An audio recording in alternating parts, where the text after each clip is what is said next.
Hi అండి, అందరికీ నమస్కారం అండి. ఫ్రెండ్స్, ఇప్పుడు అందిన వార్త. ఇక ఉద్యోగులకు పెన్షనర్లకు అదిరిపోయే శుభవార్త. ఇక భారీగా జీతాలు పెంపు అవకాశం అంటూ అప్డేట్ అయితే రావడం జరిగిందండి. అయితే ఇందుకు సంబంధించిన వివరాలు అయితే మన వీడియోలో తెలుసుకుందామండి. వీడియో మాత్రం పూర్తి వరకు చూడండి ఫ్రెండ్స్, అప్పుడే మనకి పూర్తి సమాచారం అయితే తెలుస్తుంది. అలాగనే ఒక లైక్ చేసి ఇలాంటి మరిన్ని అప్డేట్స్ కోసం ఇప్పుడే మన ఛానల్ని సబ్స్క్రైబ్ అయితే చేసి ఫాలో చేయండి ఫ్రెండ్స్. లేట్ చేయకుండా టాపిక్లోకి వెళ్ళిపోదాము. ఇక కేంద్రంలోనే మోదీ ప్రభుత్వం 8వ పే కమిషన్ ఏర్పాటు చేసింది. ఈ పే కమిషన్ పనితీరు ఇప్పటికే ప్రారంభమవగా 18 నెలల పాటు ఈ పే కమిషన్ పని చేయనుంది. అంటే నూతన పే కమిషన్ వేతన సిఫార్సులు అమల్లోకి రావడానికి కనీసం 2 సంవత్సరాల సమయం పట్టే అవకాశం అయితే ఉంటుందని నిపుణులు అంచనా వేస్తున్నారు. అయితే 8వ పే కమిషన్ చైర్పర్సన్గా సుప్రీంకోర్టు మాజీ జడ్జి జస్టిస్ రంజన ప్రకాష్ దేశాయ్ను కేంద్రం నియమించింది. దీంతో పాటు ప్రొఫెసర్ పుల్లక్ ఘోష్ పార్ట్ టైం మెంబర్గా నియమించారు. అలాగనే శ్రీ పంకజ్ జైన్ మెంబర్ సెక్రటరీగా నియమించారు.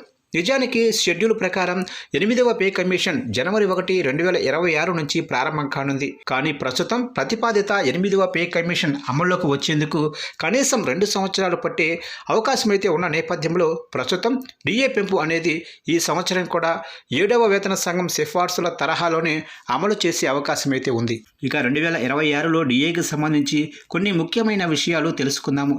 ముఖ్యంగా డిఏ విషయంలో తాజాగా విడుదలైన ఏఐసిపిఐ గణాంకాల ఆధారంగా నిర్ణయించే అవకాశం అయితే ఉంది.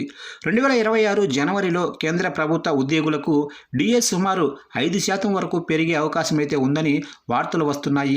ఇక ఇదే గనక జరిగినట్లయితే తాజాగా ఉన్న డిఏ నుంచి ఈ మొత్తం సుమారు 63% వరకు పెరిగే అవకాశం అయితే ఉందనే వార్తలు వస్తున్నాయి. ఇక డిఏ హైక్ అనేది సాధారణంగా సంవత్సరానికి 2 సార్లు అమలు చేస్తారు. దీని కింద ధరల పెరుగుదలతో జీతాల విలువను పెంచుతుంది.